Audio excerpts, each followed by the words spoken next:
Jadi kita bersolok ni tuan-tuan, mudah-mudahan begitu. Allah bagi rahmat kepada kita yang khusus, kita diberi hidayat, diberi ilmu oleh Allah dalam hati, meningkatlah iman kita ke tingkat yakin.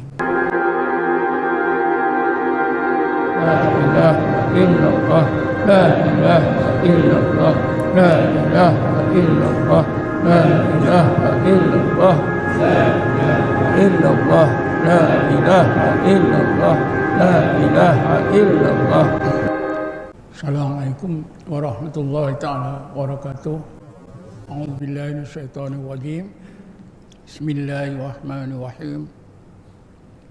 Alhamdulillahil qail wa idh tazaltumuhum wa ma ya'buduna illallah fa'u ilal kahfi yansur lakum rabbukum min rahmatihi wa yuhayyi lakum min amrikum mirfaqa. Asyhadu an la ilaha illallah wahdahu la syarikalah wa asyhadu anna Muhammadan abduhu wa rasuluh. Allahumma salli ala sayyidina Muhammadin nuril anwar wa ala alihi al-azhar wa ashabil akhyar wa sallim tasliman katsira. Allahumma nawwir qulubana binuri hidayatika kama nawwartal arda binuri syamsika abadan abada birahmatika ya arhamar rahimin. Tuan-tuan dan puan-puan yang dirahmati Allah sekalian, alhamdulillah kita disampaikan oleh Allah ke penghujung suluk kita. Amalan suluk yang kita amalkan ini adalah satu amalan yang jarang Allah kurniakan kepada manusia. Mana-mana manusia yang dikurniakan oleh Allah amalan ini, berarti orang tersebut dipilih oleh Allah. Kita dapati dalam Quran tidak ramai orang yang bersolok. Antara orang atau antara manusia yang Allah pilih untuk melakukan solok ialah golongan pemuda Ashabul Kahfi yang disebut oleh Allah dalam suratul Kahfi ayat 16. Allah berfirman, Bismillahirrahmanirrahim, wa idh tazaltumuhum wa ma ya'buduna illallah fa'u ilal kahfi yansur lakum rabbukum min rahmatihi wa yuhayyi lakum min amrikum mirfaqa. Wahai golongan pemuda, apabila kamu telah uzlah, meninggalkan raja, meninggalkan masyarakat yang zalim, yang mengancam nyawa kamu, agama kamu, kehormatan kamu, disebabkan mereka menyembah yang lain daripada Allah, maka hendaklah kamu masuk ke gua itu, fa'u ilal kahfi.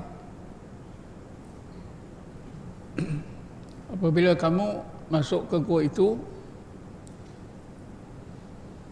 maka Tuhan kamu Allah yang suruh lakum rabbukum min rahmatihi, Tuhan kamu Allah akan melimpahkan sebahagian rahmatnya secara khusus.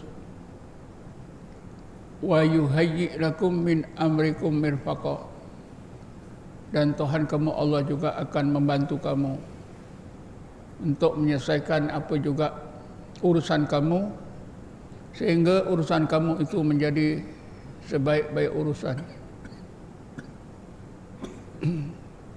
Setengah ahli sejarah menjelaskan bahawa peristiwa Ashabul Kahfi ini berlaku kira-kira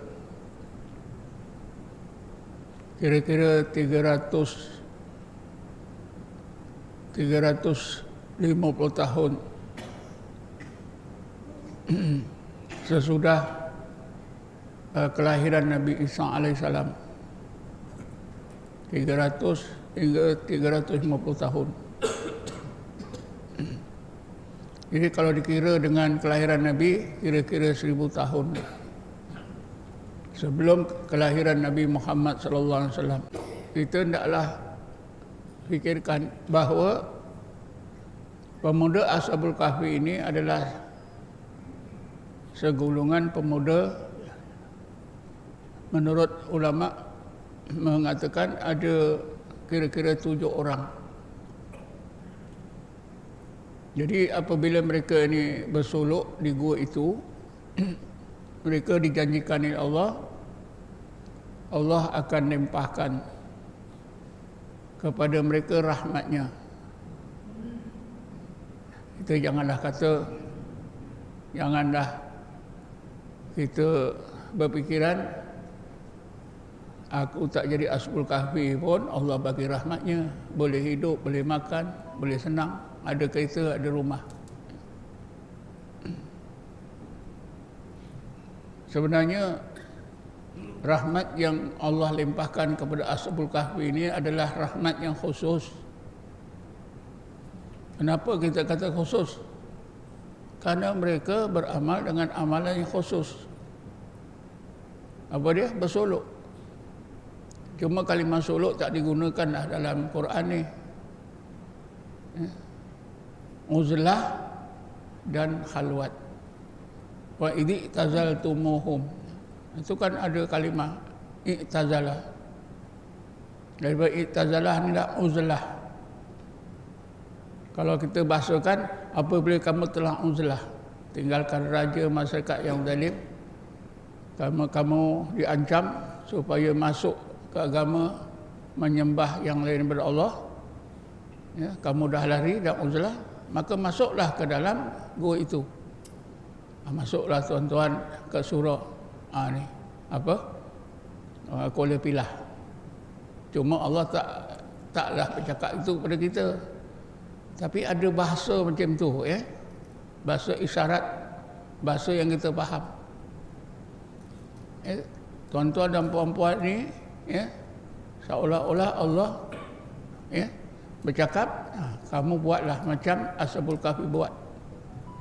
Tapi bukanlah dalam gua, dalam surau. Betul tak itu? Betul tak? Jadi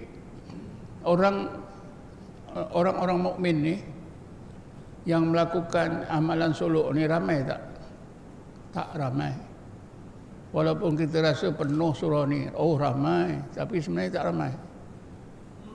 Ya, guru saya kata kalau Quran tu, tulisan Quran, orang bersolok ni satu titik Quran pun macam tak ada. Maknanya macam tak ada. Jadi kita hendaklah sedar bahawa kita ini dipilih oleh Allah. Kalau Ashabul Kahfi itu memanglah ada kenyataannya, ada faktanya dalam Quran. Kita ni tak ada. Tapi ada. Macam mana kita ada? Bayangan. Ya? Kesan bayangan daripada Ashabul Kahfi. Maknanya kita dapat rahmat daripada Allah. Rahmat apa? Amalan yang diamalkan oleh Ashabul Kahfi, bersolok di gua. Ya, kita ini bersolok di surau kita. Antara Ashabul Kahfi itu ada seekor anjing, disebut wakal buhum, ya? Dan anjing mereka seekor dia. Anjing bersolok tak? Anjing bersolok tak tu? Anjing pun bersolok. Dapat tak dia punya rahmat? Dapat. Anjing yang umur panjang anjing tu lah. 309 tahun mana ada anjing umur macam tu? Anjing yang hebat. Anjing solok pun ada. Ada apa? Dapat rahmat daripada Allah yang khusus. Kita bersolok tak ada ke rahmat? Itulah. Kalau kita fikir itu tuan-tuan ya, memang kita rasa sangat bertuah. Ya?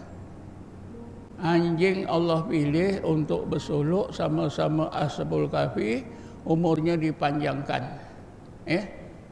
Satu-satu nama anjing di dalam Quran sampai hari kiamat. Mulia tak anjing tu? Mulia. Anjing pun mulia bila bersolok. Kita bersolok rasa sebaliknya. Menyesal aku cuti 10 hari duduk dalam surau. Ada tak yang macam tu? Ada. Kalau tahu solok macam ini, lebih baik aku cuti pergi Pulau Langkawi. Ada tak cakap itu? Ada. Sebab saya bersolok ni dalam murid-murid Tuan Guru Ibn Ishaq dulu begitu. Sehingga saya pun macam terikut-ikut. Ya jugalah. Kemudian siapa lagi manusia disebut oleh Allah bersolok? Ialah Nabi Musa alaihissalam. 40 hari, 40 malam di Bukit Turusina. Sejuknya tak tahulah. Sejuknya, panasnya, tak makan, tak minum 40 hari, 40 malam. Kita sini panas ada kipas. Ustaz Adik pula beli lagi kipas tu. Ada lagi pula yang nak cadang pasang aircon. Dulu masa saya bawa bantal pun tak boleh. Di Solok bawa bantal pun tak boleh. Kita ada kain lipat-lipat untuk bantal pun salah. Jangan berbantal. Bantal apa? Bantal itu je lah, lantai. Kalau bantal dengan kain, curi-curi. Sekarang bawa tilam pun boleh. Ada tak bawa tilam? Ada. Begitu juga golongan ulul albab.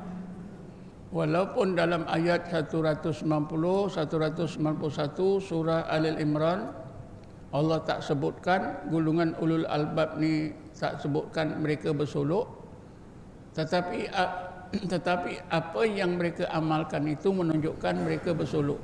Bismillahirrahmanirrahim. Inna fi khalqis samawati wal ardi wa ikhtilafil laili wan nahar la ayatil li ulil albab alladzina yadhkuruna Allaha qiyaman wa qu'udan wa ala junubihim wa yatafakkaruna fi khalqis samawati wal ardi Rabbana ma khalaqta hadza batila subhanaka faqina adzabannar. Orang yang bingung, tak faham ayat ini, pasal apa?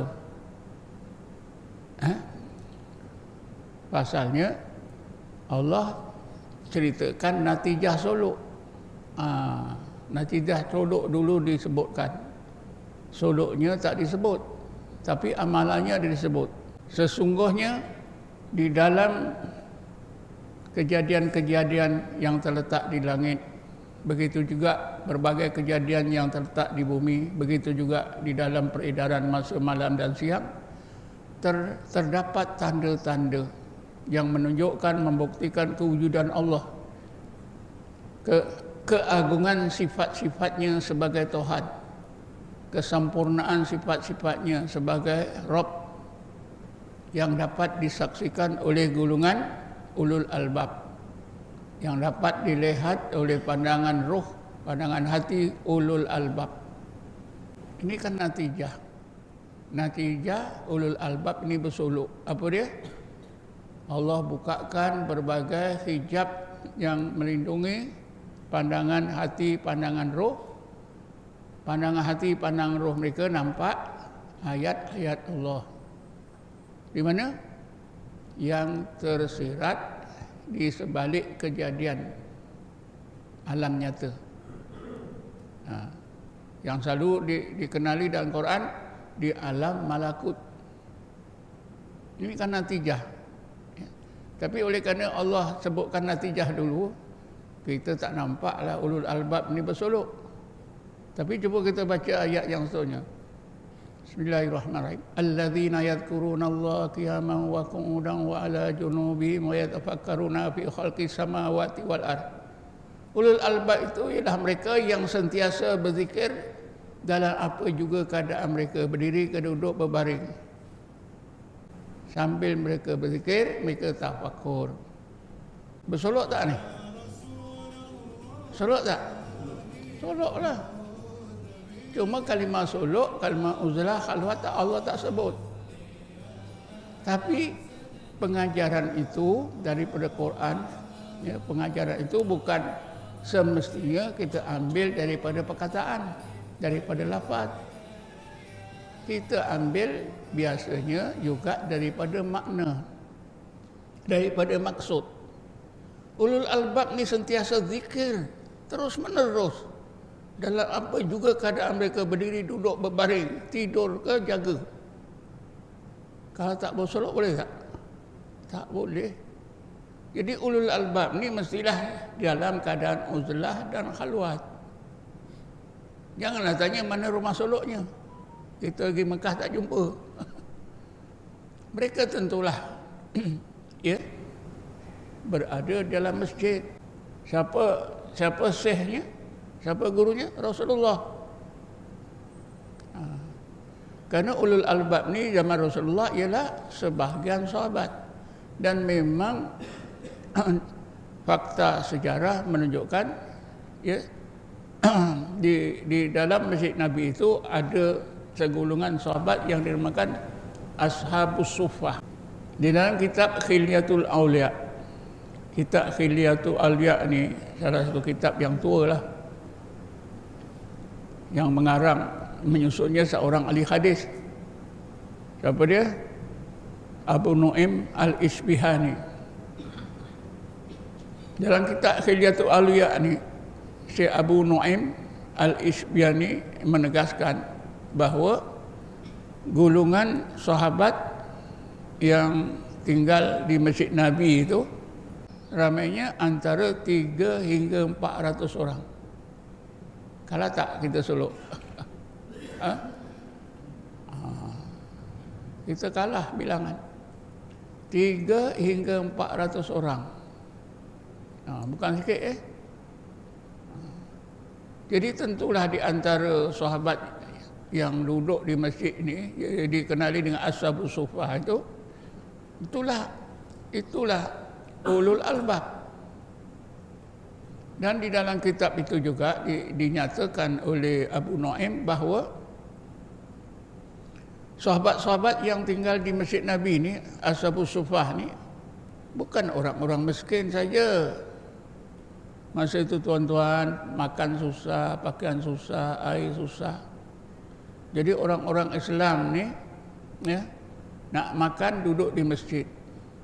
Biasanya orang-orang Islam yang kaya, yang ada harta, akan menyediakan makanan.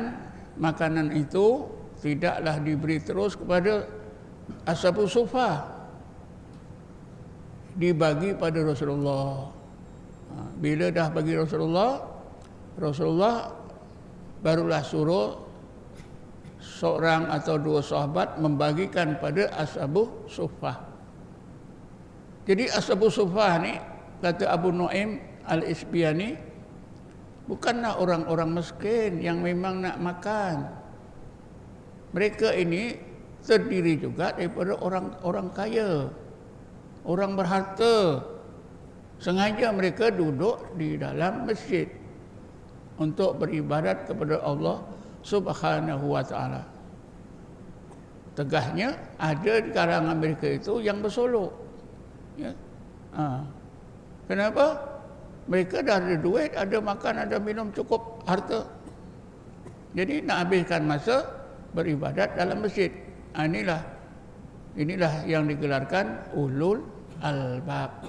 Sebab itulah ulul albab ni mampu berzikir terus siang dan malam, dalam apa juga keadaan, berdiri ke duduk, berbaring, tidur pun. Adakah mereka memandai-mandai? Bila Allah sebutkan dalam Quran, itu berarti Nabi yang ngajar, Nabi yang memimpin. Betul kan? Jadi ulul albab adalah segulungan sahabat Nabi yang bersolok. Bukan semua sahabat, sebahagian. Dengan sendirinya, siapa bersolok, Ada tak harapan jadi ulul albab? Ada tak? Ada. Sebab amalan ulul albab kita amalkan Allah, Allah, Allah, Allah, Allah, Allah, Allah. 10 hari 10 malam. Kan sentiasa zikir dan tafakur tu. Jadi apabila kita beramal terus berzikir tafakur ketika kita berseruk sini, berarti kita beramal dengan apa yang diamalkan oleh golongan ulul albab. Ulul albab digelarkan oleh Allah dengan gelaran ulul albab karena mereka bersolok, betul-betul berzikir, ya, sampai berhasil. Apa dia? Terbuka, Allah bukakan berbagai hijab hati, pandangan hati, pandangan roh mereka nampak resi-resi Allah yang tersirat dalam semua kejadian. Ketika itu dapat apa? Allah tingkatkan ilmu yang pada akal sahabat ke dalam hati. Daripada ilmu kepada ilmu yakin, daripada mukmin kepada muqinun. Kita nak tahu ni proses ni. Daripada apa? Daripada ilmu pada akal ke dalam hati. Bila ilmu Allah tingkatkan daripada akal ke dalam hati, ya, ilmu pada akal membolehkan kita beriman. Bila Allah tingkatkan ke dalam hati, ada ilmu yakin, maka kita jadi seorang yang yakin. Kan saya dah bagi tahu, kita dikehendaki Allah bukan hanya beriman, tetapi juga yakin. Tapi itulah kita baca, saya dulu pun kalau tak masuk tarekat pun saya tak tahu. Kita bertahlil bukan main lagi, ya. Betul tak? Bila bertahlil apa yang kita baca selalunya? Mula-mula surah Baqarah ayat pertama hingga kelima. Betul tak? Bismillahirrahmanirrahim. Alladzina yu'minuna bil ghaibi wa yuqimuna as-salata wa mimma razaqnahum yunfikun. Walladzina yu'minuna bima unzila ilaika wa ma unzila min qablik wa bil akhirati hum yuqinun. Beriman dan yakin. Selama ni kan kita iman-iman saja, betul tak? Nasib baiklah kita ikut tarekat. Tuan-tuan ada pernah dengar ustaz-ustaz cerita, kita tak cukup beriman, kita diperintah Allah setelah beriman hendaklah kita yakin. Ada tak? Ada? Tak ada, eh? Ada, mungkin jarang lah. Jarang kita dengar. Tapi bila kita ikut tarekat rupanya, setelah beriman, tak cukup hanya beriman, mesti kita yakin. Wabil akhirati hum yuqinun. Ulaika ala hudam mir rabbihim. Nak dapat hidayah daripada Allah mesti beriman dan yakin. Ada ilmu pada akal, ada ilmu dalam hati. Baru kita dimasukkan oleh Allah ke dalam ulaika ala hudam mir rabbihim wa ulaika humul muflihun. Baru berjaya. Ada iman dan yakin baru berjaya. Kalau iman saja kuranglah. Berjaya tak berjaya tentulah bila kurang syarat kurang berjaya. Jadi mukmin. Sebab itu saya dah banyak kali cerita, ya. Allah yakinkan kita dengan apa? Perjalanan Nabi Ibrahim. Ya. Perjalanan Nabi Ibrahim dalam beriman kepada Allah. Kan melalui ini satu peringkat Nabi Ibrahim, Allah dah kurnia ilmu pada akal tentang kodrat iradah Allah. Dia dah beriman bahawa Allah boleh menghidupkan orang yang mati. Tapi Nabi Ibrahim dia rasa keyakinan tak ada. Iman ada, tapi keyakinan tak ada. Karena itulah Nabi Ibrahim berdoa, munajat. Bismillahirrahmanirrahim. Wa idh qala Ibrahimu Rabbi arini kaifa tuhyil mauta. Qala awalam tu'min. Qala bala walakin liyatma'inna qalbi fa khudh arba'atan minat thairi. Saya baca setakat ni saja. Ingatlah kamu, ini kan pengajaran. Bukan cerita suruh dengar saja. Ini pengajaran. Pengajaran apa? Ilmu pada akal. Iman tu tak cukup. Ya. Mesti ilmu dalam hati mesti ada supaya kita beriman dan yakin. Jadi Nabi Ibrahim satu ketika dia sedar macam tu. Dia munajat. Rabbi arini kaifa tuhyil mauta. Ya Allah, tunjukkan kepada aku bagaimana engkau menghidupkan orang mati. Allah tanya, pertanyaan Allah ini pengajaran kepada kita. Allah Maha mengetahui ya. Maka Allah bertanya kepada Nabi Ibrahim, wahai Ibrahim, adakah engkau tidak beriman bahawa aku berkuasa menghidupkan orang yang mati? Nabi Ibrahim jawab, qala bala walakin yatma'inna qalbi. Bahkan ya Allah, aku ni beriman. Aku beriman ya Allah, engkau berkuasa menghidupkan orang yang mati kerana engkau dah bagi aku ilmu pada akal. Tetapi kalau engkau tunjukkan bagaimana engkau menghidupkan orang yang mati, maka dapatlah hatiku ini mutmainnah. Itu kan berarti Nabi Ibrahim mau ilmu dalam hati supaya imannya meningkat kepada keyakinan. Betul kan? Jadi kita bersolok ni tuan-tuan, mudah-mudahan begitu. Allah bagi rahmat kepada kita yang khusus, kita diberi hidayat, diberi ilmu oleh Allah dalam hati, meningkatlah iman kita ke tingkat yakin. Barulah lengkap. Ya.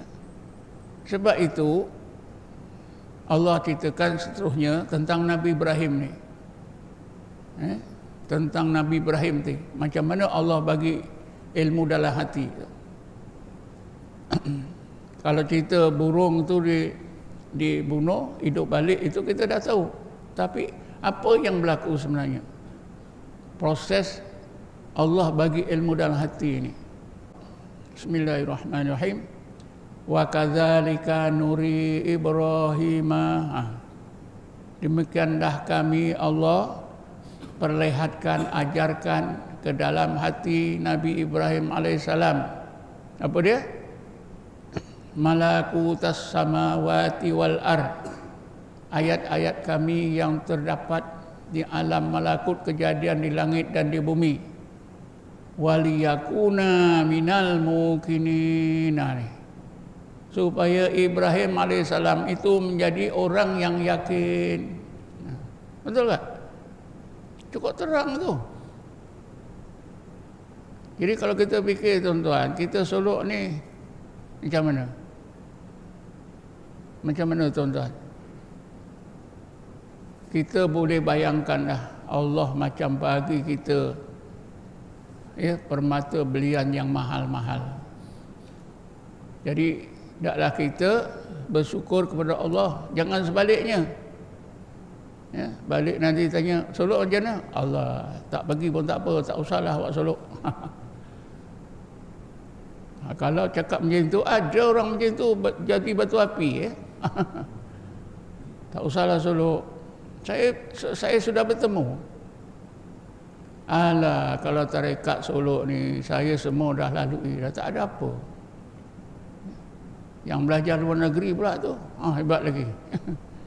Tarekat ni ketika saya di luar negara dulu, saya dah belajar dah 7 tahun. Oh, memang hebat, tapi lama. Oh, banyak salahnya. Saya pun tinggal. Macam dia cerita bagus ya. Macam tak berdosa. Macam dapat pahala. Betul tak? Tapi itulah dosa yang berlarut-larut sampai mati. Dia tak akan bertobat. Dia nanti tengok di akhirat. Ini yang disebut dalam Quran, wa nahnu nahudu ma'al khaidin. Kenapa engkau masuk neraka ni ustaz? Allah, aku berlarut-larut dalam dosa lah. Apa yang ustaz buat? Aku kotok-kotok ni tarekat dulu. Rupanya salah. Ustaz yang bercakap gitu kan dia rasa perlu nak bagi kesedaran orang ramai jangan bertarekat. Betul tak? Dia pergi luar negeri, dia ambil tarekat pada syekh yang tak berilmu, syekh yang salah. Dalam negara itu ada mufti, ada pensyarah Azhar yang berilmu, bertarekat. Dia cari orang kampung. Mufti Mesir itu semuanya bertarekat. Jumpalah mufti, belajarlah. Saya melawat Mesir kali pertama tahun 2006. Jumpa mufti ahli jemaah. Ustaz yang bawa saya itu kata ahli jemaah ni ikut tarekat Naqsabandiyah Khalidiyah. Kita pakat-pakatlah beberapa orang minta dibai'ah cara tabarruk, dapat sijil. Saya datang sekali-sekali pun jumpa mufti belajar tarekat. Yang dia duduk sana dia belajar tarekat dengan syekh di kampung-kampung tah mana tak tahu. 7 tahun elok-elok, tapi akhir-akhir ujung-ujung tu tak betul semua. Dia katalah betul ke tidak tahu. Jadi gitulah ya. Ulul albab itu memang sebahagian sahabat yang duduk di Masjid Nabi, mereka sentiasa zikir dan tafakur di bawah pengawasan Rasulullah SAW. Ya, kebaikan suluk itu diterangkan di situ apa? Dibukakan oleh Allah berbagai hijab sehingga mereka boleh menggunakan pandangan hati, basirah dan pandangan roh untuk melihat ayat-ayat Allah di alam malakut. Dengan itu mereka dapatlah ilmu laduni, ilmu dalam hati, ilmu yakin, ma'rifatullah. Inilah yang disebut oleh Imam Syafi'i. Imam Syafi'i bersolok tak? Imam Syafi'i bersolok. Sebab itu dia boleh wasiat pada kita. Imam Syafi'i kata, man arada an yabtakhallahu qalbahu wa yarzuqhu al-ilma fa'alaihi bil khilwati wa taqlilil akli wa tajnibis sufaha wa ba'dil ulama alladhina laisa lahum insafun wala adabun. Sesiapa yang mau Allah bukakan berbagai hijab hati, lalu Allah kurniakan kepadanya ilmu secara laduni, seperti tadi ulul albab wajiblah di atasnya bersolok, berkhalwat. Berkhalwat itu bersoloklah. Wajiblah di atasnya berkhalwat. Dan menyedikitkan makan, sikit tidur. Tapi ada yang solok semakin banyak tidur. Ini tak boleh lah ya. Tapi kalau dah penyakit apa boleh buat? Berubatlah. Tak solok dia tidur kurang, bila solok dia tidur banyak. Wa taqlilil akli, dan mengurangkan makan. Sebab itu kalau kurang makan masa solok jangan marah. Memang itu cara dia Wa tajnibis sufaha, dan wajib meninggalkan orang-orang bodoh. Sufaha minan nas ni dalam Quran, ya. Bukan orang bodoh akal dia. Kalau orang Quraisy itu macam Abu Jahal tu cerdik. Kenapa dinamakan sufaha, orang bodoh? Sebab dia tak boleh guna akal untuk menerima kebenaran. Jadi di kalangan umat Islam ni pun ada jenis sufaha. Walaupun dia ustaz, dia sufaha. Wajib kita jauhkan. Kalau ikut kata-kata Imam Ghazali, sufaha ni, Imam Ghazali kata gini, rajulun la yadri wala yadri annahu la yadri fahuwa jahilun fatrukuhu. Imam Ghazali pun sama dengan Imam Syafi'i, suruh tinggal orang macam ni.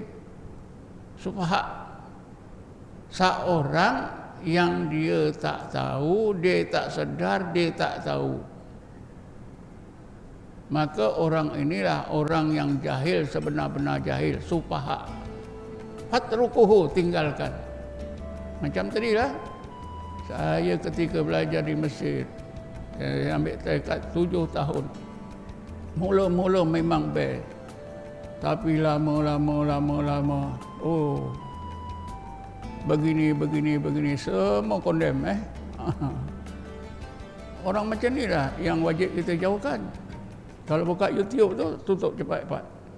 Kecuali tuan-tuan kuat. Ada syaitannya tu. Jangan kata tengok video tu tak ada syaitan. Ada. Ada syaitannya. Menerusi itu boleh masuk ke otak kita, pandangan kita terpengaruh. Ya. Jadi gitulah Imam Syafi'i pun sama. Imam Ghazali, gulungan sufaha itulah, dia alim tapi dia tak tahu satu bidang, dia nak bercakap bidang itu, dia tak sedar. Maka kata Imam Ghazali, bahwa jahilun, inilah orang jahil, sebenar-benar jahil. Fatrukuhu, tinggalkan dia. Imam Syafi'i pun kata watajdi biswah, sama. Sebab apa? Membahayakan. Terutamanya siapa dah solok ni, balik ada kawan, kawan pula ustaz, engkau solok mana? Dengan Ustaz Yahid. Alah, tak usahlah, penat je. Kau nak tahu rahsia solok ni? Aku dulu solok juga. Jadi janganlah terpengaruh. Imam Ghazali ingatkan kita, Imam Syafi'i ingatkan kita, ulama-ulama tasawuf ingatkan kita. Ulama macam ni tak boleh nak didekati. Apa pasal? Kita masih lemah. Kalau kita dah kuat, tak apa macam saya. Ya. Macam saya, ulama Wahabi yang terkenal di Kuala Lumpur. Dia asyik entam apa tarekat. Saya jumpa dia. Akhirnya dia taubat juga. Oh, saya tak tahulah kalau dalam Quran ni ada cerita tarekat. Saya bawakan 2 ayat, 190, 191. Ustaz, ulul albab ni ada tak orangnya? Allah cerita je dalam Quran ke tak ada orangnya? Kalau tak ada orang ulul albab ni, Allah cerita saja, tu Quran ni tarafnya macam berita harian. Berita harian tu ada apa? Siarkan cerita pendek, cerpen.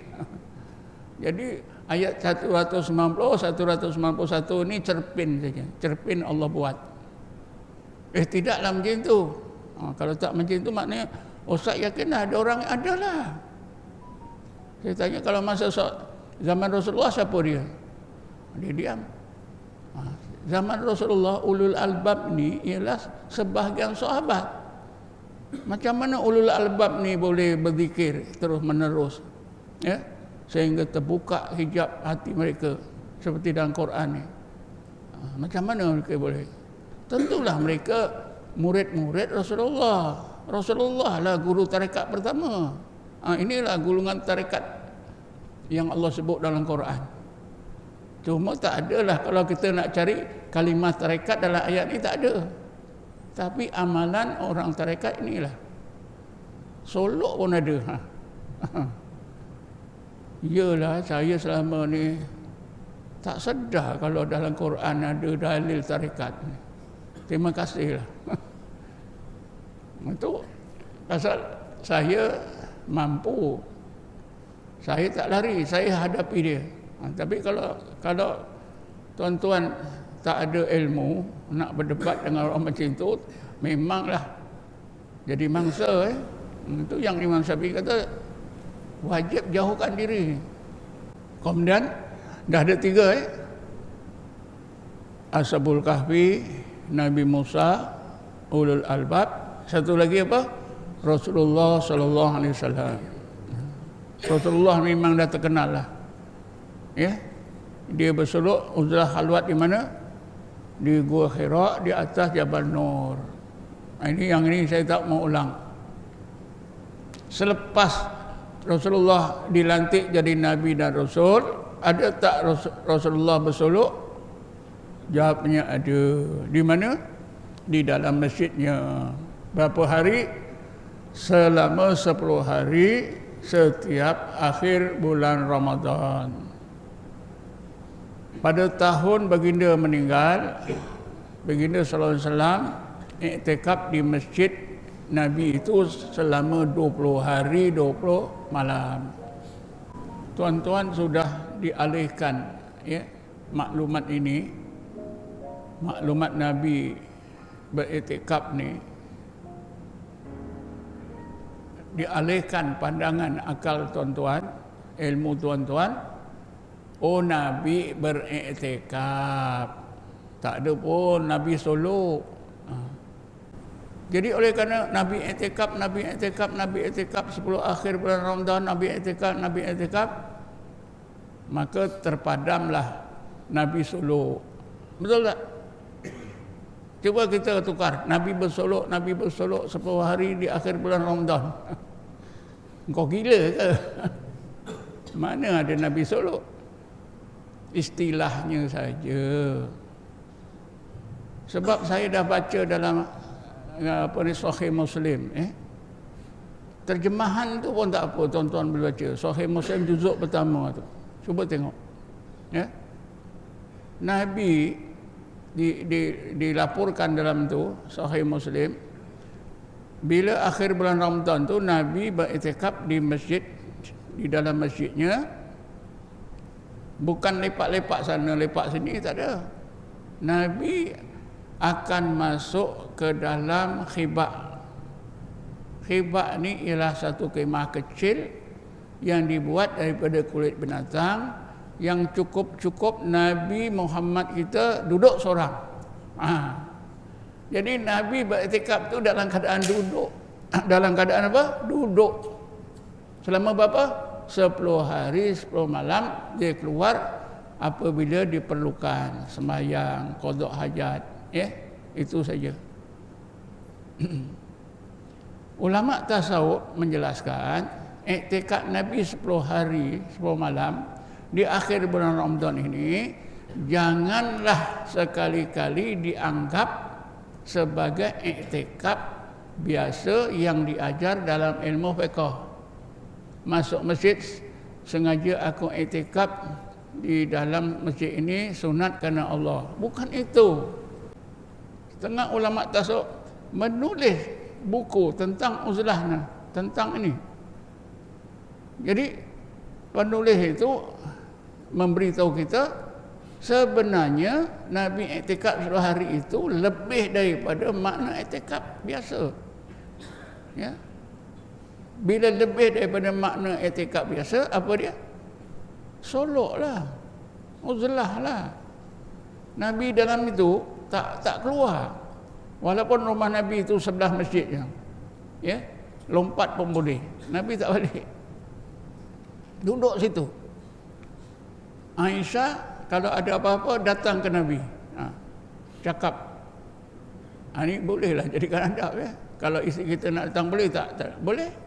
Sebab apa? Nabi buat, Aisyah boleh datang ke dia, cakap-cakap. Jadi nampak tak? Kita bersolok pakai apa? Kelambu. Sesat orang kata. Nabi pakai apa? Khibak. Apa tu khibak? Satu kemah kecil dibuat daripada kulit binatang, biasanya unta atau kambing, ya, yang cukup Nabi duduk seorang. Ada jendelanya. Ada jendela untuk Nabi jenguk. Ada. Kalau kita ikut sunnah, kita solok ni masing-masing buat khibak. Betul tak? Lepas tu nanti orang pejabat tengok. Wih, apa ni? Kita pakai kelambu pun kata sesat. Kita pakai sunnah Nabi lagi sesat. Agak-agak macam ni tuan-tuan. Kita solok 100 orang. Masing-masing ada khibak buat daripada kulit lembu. Macam mana agak-agak? Orang pejabat agama tengok, siasat ambil gambar keluar kat Sahabah. Oi, ini golongan sesat. berzikir dalam kemah daripada kulit binatang. Bila kita sebut, kita ikut sunnah Rasul. Rasul ketika i'tikaf duduk dalam khibak macam ni lah. Barulah ulama tengok, iyalah. Jadi orang yang bertanya kenapa kita dalam kelambu, inilah, ya, inilah asalnya. Ada tak hadis yang menyebutkan siapa zikir dalam kelambu sesat? Ada? Tak usah, jangan sekali-sekali berzikir dalam kelambu. Ada? Tak ada. Bila tak ada, haruslah. Lebih-lebih lagi ada keperluan. Cuba bayangkan, kalau 5-60 orang tak ada kelambu, macam mana? Tidur kat sana, tidur sini, macam-macam boleh berlaku. Tapi kalau ada kelambu macam mana? Itu kan untuk jaga adab kita. Betul tak? Akal kita pun boleh terima.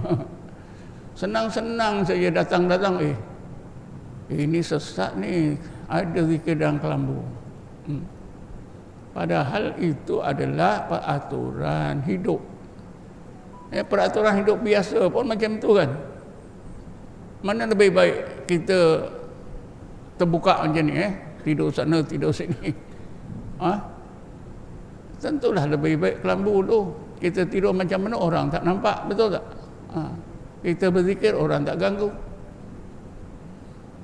Jadi ada sejarah kelambu tu, ya. Lagipun tidak dilarang. Jangan nanti balik fikir-fikir, peliklah tengok dalam kelambu. Biasa saja. Masa kawan saya jadi pengarah, kawan sekelas, dia keluarkan kenyataan ke akhbar, ya. Apa dia? Siapa-siapa zikir dalam kelambu, kalau kita temui orang-orang zikir dalam kelambu, ini tandanya itu amalan sesat, ya. Saya telefon dia tak dapat. Akhirnya tak dapat cakap. Mana ada satu hadis yang menyebutkan siapa zikir dalam kelambu sesat. Tapi kata saya, dalam Quran ada isyarat bahawa zikir dalam kelambu itu boleh. Yang tadilah, alladzina yadhkurunallaha qiyaman wa qu'udan wa ala junubihim. Mereka itulah orang-orang yang sentiasa berzikrullah dalam apa juga keadaan mereka, berdiri, duduk atau berbaring. Ketika berbaring itu ada kemungkinan dalam kelambu. Terutamanya kalau di negara yang banyak nyamuk macam kita ni. Betul tak? Itu kan isyarat. Bukanlah pengajaran itu mesti ada sebut kelambu. Walaupun tak ada sebut kelambu situ, tapi ada isyarat wa ala junubihim ketika mereka berbaring. Kalau siang tak ada nyamuk, bolehlah baring-baring. Kalau malam tidur, memang dalam kelambu. Kita berzikir dalam kelambu itu ada isyaratnya. Pada masa dulu orang zikir ni, cari gua. Sekarang pun ada. Cuba tengok tu, ya. Ajaran hakikat. Kan baru-baru ini mereka buat apa? Buat satu kegiatan. Pergi ke satu gua yang terletak di atas bukit yang curam, Kononnya di dalam gua itulah wali-wali Allah bertapa. Kan lebih baik ke masjid kan? Lebih baik ke surau macam ni. Jadi tuan-tuan dan puan-puan sekalian, kalau dulu, ya, memang orang berzikir setengahnya cari gua. Tapi nak cari gua ni susah. Lalu ada idea. Kalau gitu kita gali je lah bumi kita ni, buat gua sendiri. Itulah orang berzikir dalam lubang di bawah tanah, ganti daripada gua. Kalau di Malaysia ni ada dua lubang zikir, satu di mana tu, di Bacuk, Tok Seleha. Dekat sebelah masjid dia tu ada tempat dia khalwat Alhamdulillah saya pernah turun masuk Tapi bila masuk tu rasanya tempat khalwat Tok Soleha ni sudah disalahguna orang, mungkin untuk pemujaan. Ada bau setanggi yang kuat Tapi kuncinya itu dipegang oleh waris-waris Tok Soleha yang duduk dekat-dekat masjid itu. Bila saya nak masuk tu pun ambil lah anak kunci itu Jadi ganti gua tu ialah lubang dalam tanah. Nak buat lubang dalam tanah ni susah. Lagi pun bahaya. Lalu ada yang berfikiran buat saja bilik di dalam apa itu masjid ke, dalam rumah ke, dalam bangunan tertentu. Memanglah dibuat bentuk kubur. Ada lahatnya. Saya pun bertemu tempat khalwat macam ni di mana di Kota Baru orang ini bila tidur pun kat situ. Tidur pun kat situ bertahun-tahun dia tidur kat situ. Tak ada bantal. Dia tidur macam mayat dalam lahat. Memang ada lahatnya. Tapi itu pun susah. Lalu dibuatlah. Daripada situlah timbul usaha Syekh tarekat Naqsabandi ni yang buat solok ni, dia buat bilik-bilik kecil. Tapi pada masa itu orang tak ramai, mungkin 10 orang, 12 orang, bolehlah buat bilik-bilik kecil. Bila dah ramai, cuba bayangkan tuan-tuan, kalau semua ada bilik-bilik daripada papan, dah ramai 100 orang. Susah tak nak buat bilik ni? Kan macam-macam masalah akan timbul. Sepatutnya tempat itu bila boleh digunakan, dah tak diguna. Jadi pada situlah timbullah idea, kalau gitu kita pasang tabir saja. Pasang tabir, kain yang tebal-tebal satu-satu, ganti daripada papan. Daripada situ pula dapat dia, lagi senang pakai kelambu. Selesailah sekarang. Boleh faham ni Jadi kita zikir dalam kelambu salah tak? Dosa tak? Khurafat tak? Tak ada. Tapi pelik tuan-tuan kalau lubang tempat Tok Soleha tu dia berzikir, orang tak komen, pejabat agama tak ada apa. Kita zikir dalam kelambu ni, komen teruk-teruk. Saya tak pernah temui komen ulama Tok Soleha ni sesat, dia berzikir dalam tanah. Tak ada. Malahan tempat itu disuruh pelihara sebagai warisan sejarah. Betul tak? Kita zikir dalam kelambu pula tiba-tiba sesat. Kerana tuan-tuan ikut tarekat pada tahun ini, tahun 2000 lebih 2021, memang masalah ni tak ada timbul. Tahun 70-an, 80-an, kalau kelambu ni sebut dia zikir kelambu, makna sesat semata-mata. Macam mana kita nak elak? Dia duduk pergi buat agama. Salah betul, orang ramai kata betul. Kita betul pun orang ramai kata salah. Kerana itu tuan-tuan satu ketika dulu dalam tahun 90-an, pertengahan 90-an, keluar di Berita Harian senarai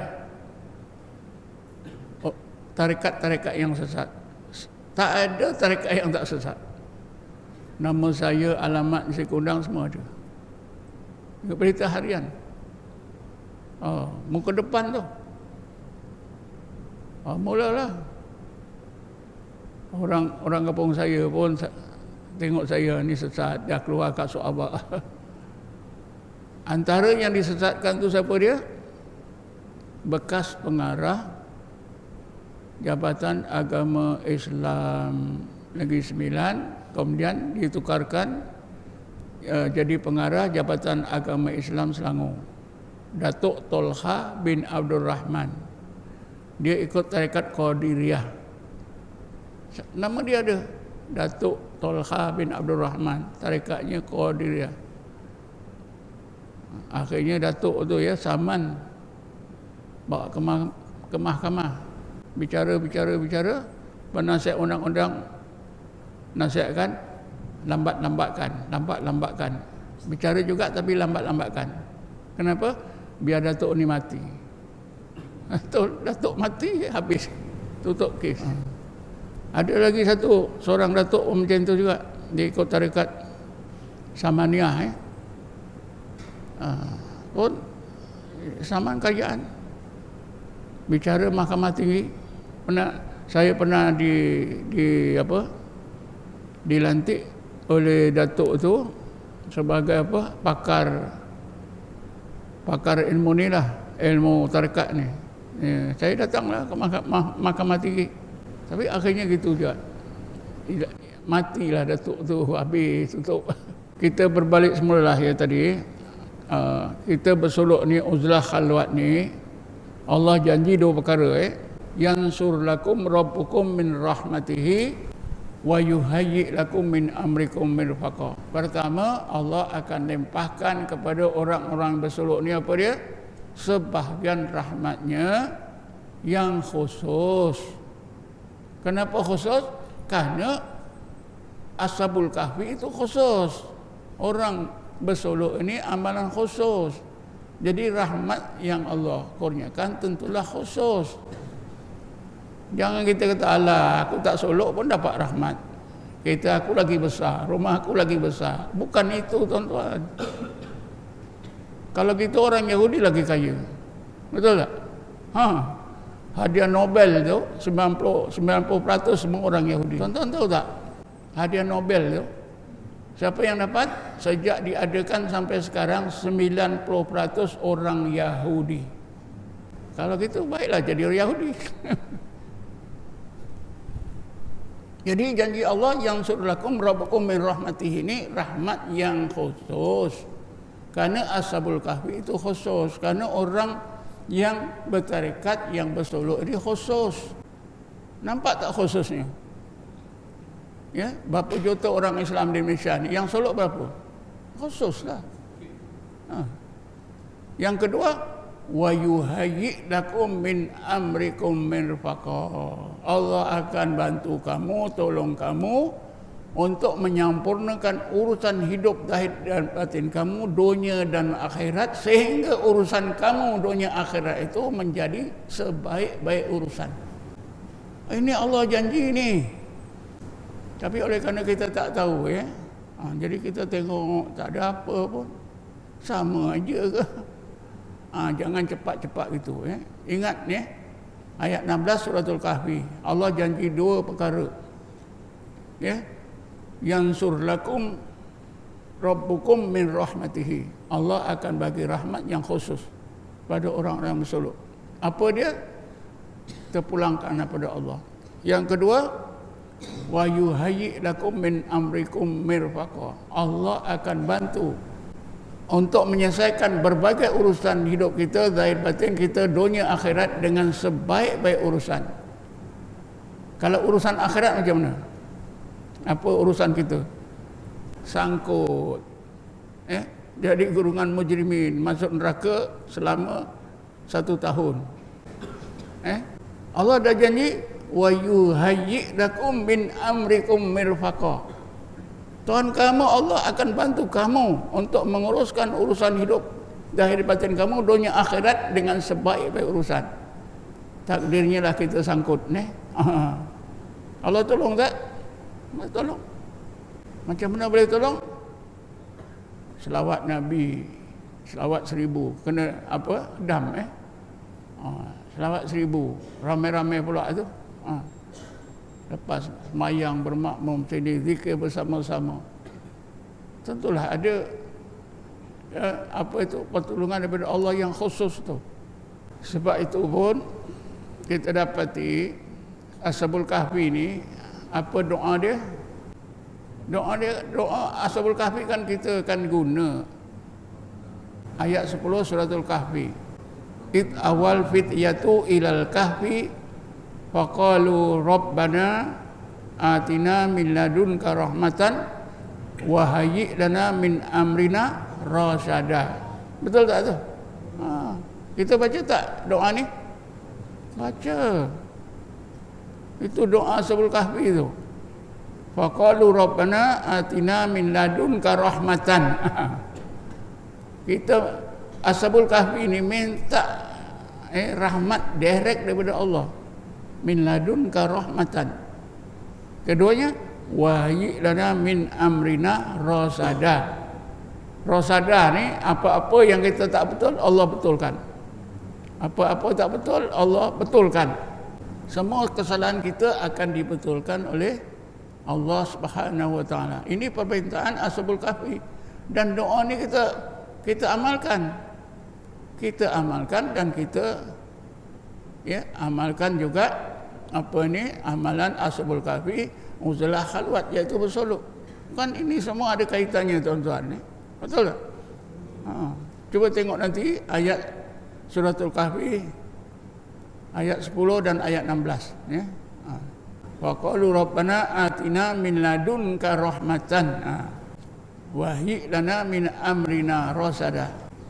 Rasulullah ada tak doa diajar oleh Allah macam tu? Ada? Bismillahirrahmanirrahim. Wa qur rabbi adkhilni mudkhala sidqin wa akhrijni mukhraja sidqin waj'al li min ladunka sultanan nasira. Ayat 80 surah Isra. Semua ada tu kaitannya. Ya. Yang kita nak perhatikan apa? Wa qur rabbi adkhilni mudkhala sidqin wa akhrijni mukhraja sidqin waj'al li min ladunka. Kalimah ladun tu. Waj'al li min ladunka sultanan nasira. Ashabul Kahfi dia doa dia apa? Wa qalu rabbana atina min ladunka rahmatan. Sama tak? Wahyi lana min amrina rasada. Patut tuan-tuan bacalah doa ni Ashabul Kahfi ayat 10 surah Isra, surah apa? Kahfi. Surah Isra ayat 80. Doa Nabi Muhammad yang Allah ajar. Wa qur rabbi adkhilni mudkhala sidqin wa akhrijni mukhraja sidqin waj'alni min ladunka sultanan nasira. Ini doa yang Nabi terus amalkan sebelum hijrah. Nabi minta apa? Allah pilihkan tempat hijrah, Allah pilihkan Madinah.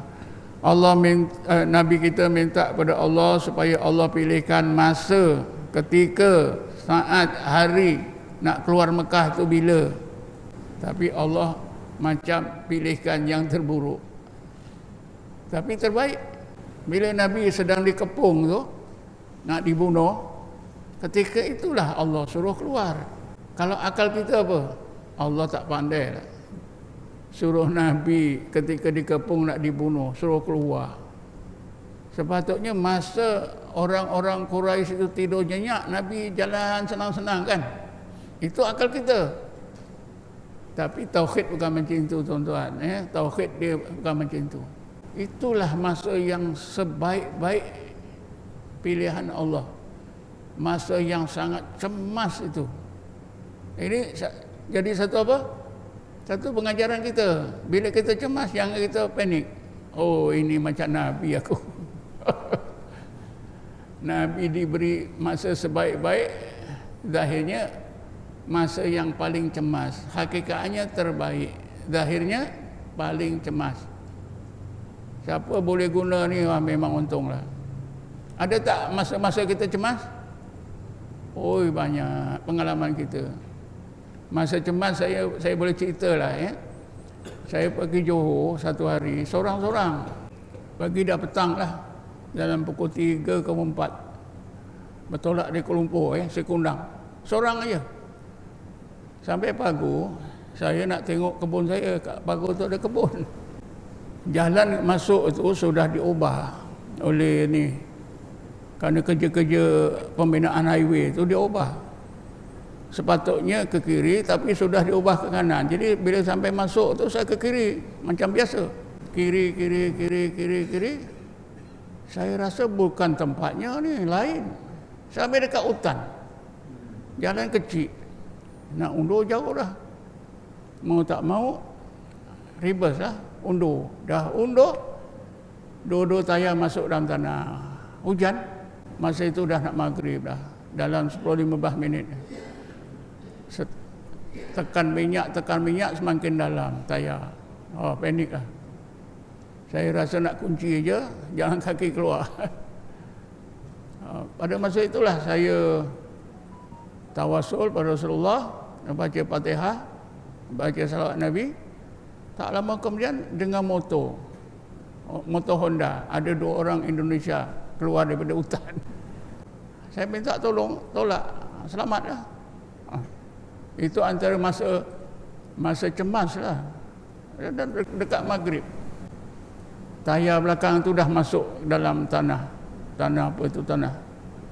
hujan. Memang tak boleh lah, tapi ada 2 orang tu dia tolakkan lah, selamat. Itulah masa cemas. Anggaplah masa itu pilihan Allah terbaik, walaupun zahirnya cemas. Ya, Nabi dipilihkan tu. Wa qur rabbi adkhilni mudkhala sidqin waj'alni wa akhrijni mukhraja sidqin waj'alni min ladunka sultanan nasira. Kan cerita Nabi berhijrah tu kan cemas, semua cemas. Tapi itulah masa yang terbaik, pilihan Allah. Terbaik di mana? Di dunia dan di akhirat.